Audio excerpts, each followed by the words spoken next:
Ever retired a human by mistake? By mistake, by mistake. No. 1982's Blade Runner hugely influenced the sci-fi movie genre and quickly gained cult status. I need the old Blade Runner. Ridley Scott introduced audiences to a dystopian future set in 2019, a world filled with corporate advertising, pollution, and androids called replicants. I've got 4 skin jobs walking the street. Now, director Denis Villeneuve and Oscar-winning production designer Dennis Gassner have updated that world for a sequel, Blade Runner 2049. I asked Denny, I said, so is there a particular word that you can describe the film, in kind of an essence? And he thought about it and he says, brutality. Back in 1981, Dennis Gassner was working for Zoetrope Studios with Francis Ford Coppola and Dean Tavoularis.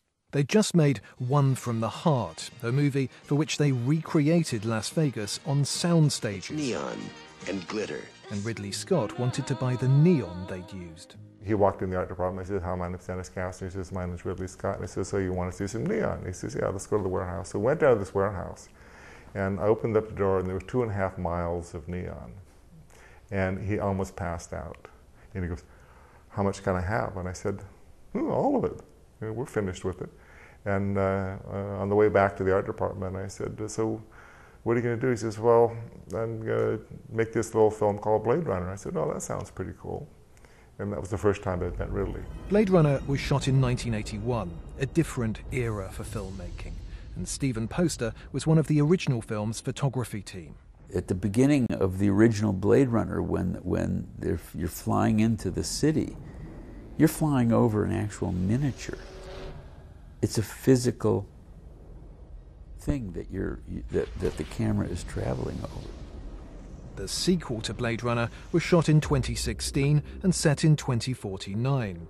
By now, the environment has become harsher, and all of the architecture, as well as the weather, needed to reflect that, including the creation of a massive seawall in Los Angeles to counter the effects of global warming and now global freezing. Santa Monica is now underwater, and so is Long Beach is gone, so that's why the seawall is being built.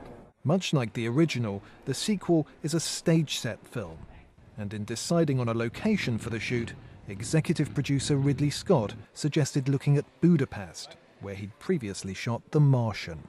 What I've created here is what I call the wall, and it's behind me, and it's the visual story of the narrative of the film.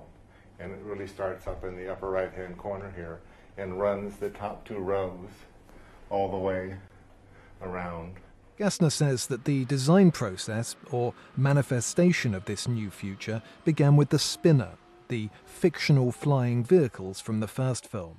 And so this is the first thing that we designed here, which is an amazing homage to the original, but with the context of brutality in context to it. And each element of this film always goes back and draws on that as an example, from just out of a pure design sense of the angles and shapes and the feeling. It's in a little bit of disarray, but here's our spinner, who's crashed here, and we're creating. This is going to be our backlot set here. So we're working this up as we speak.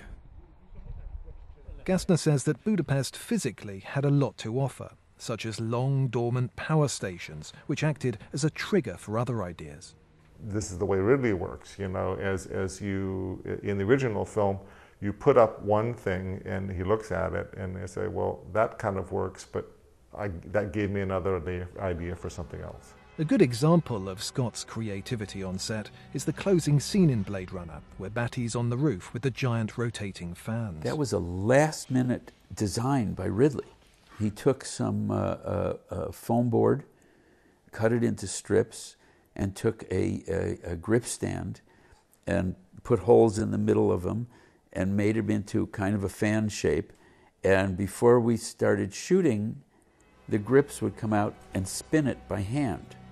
There was no fancy equipment done with that.